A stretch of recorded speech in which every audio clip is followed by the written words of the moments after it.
എനിക്കിന്ന് കളിക്കാൻ ഒരു മൂഡും ഇല്ലെന്നേ. എന്തുപറ്റി? നിങ്ങളെന്താ ഇത്ര വിഷമിച്ച് നിൽക്കുന്നേ? അപ്പൂപ്പന്റെ ആരോഗ്യം ഇപ്പൊ ശരിയല്ല, അതുകൊണ്ട് ഇപ്പൊ എനിക്ക് കളിക്കാൻ മൂഡേ ഇല്ല. ആരോഗ്യത്തിന് എന്താ പ്രശ്നം? എന്തുപറ്റി? അപ്പൂപ്പന്റെ ഓൾഡ് ഏജ് കാരണമാണ് ഇങ്ങനത്തെ പ്രശ്നം വരുന്നത്. ഓൾഡ് ഏജിൽ എന്തെങ്കിലും ഒരു രോഗം ഇങ്ങനെ വന്നോണ്ടേയിരിക്കും. അത്രയുള്ളൂ? ഞാൻ ഇപ്പൊ തന്നെ അപ്പൂപ്പനെ ശരിയാക്കിയേക്കാം.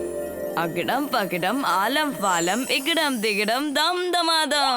ഇനി അപ്പൂപ്പന് ഒരു ആരോഗ്യ പ്രശ്നം ഉണ്ടാവില്ല. വാ, നമുക്ക് ചെന്ന് കളിക്കാം.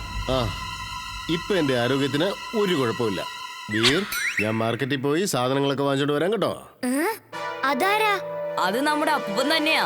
എംലി അല്ലേ പറഞ്ഞത് ഓൾഡ് ഏജ് കാരണം അപ്പൂപ്പന് കുറെ അസുഖങ്ങൾ വരുന്നുണ്ടെന്ന്. അതുകൊണ്ട് ഞാൻ അദ്ദേഹത്തെ യങ്ങാക്കി മാറ്റിയിരിക്കാം. ഇനി അദ്ദേഹത്തിന് ഒരു പ്രശ്നവും ഉണ്ടാവില്ല. നിന്റെ അപ്പൂപ്പനെ കാണാൻ എന്ത് സ്മാർട്ടായിരുന്നല്ലേ? ഞാനും ചെന്നൊന്ന് നോക്കട്ടെ. എന്റെ അപ്പൂപ്പൻ യങ്ങായി മാറിയ എങ്ങനെ ഇരിക്കുമെന്ന് കാണാലോ. ഞാൻ ഇപ്പൊ തന്നെ വന്നേ.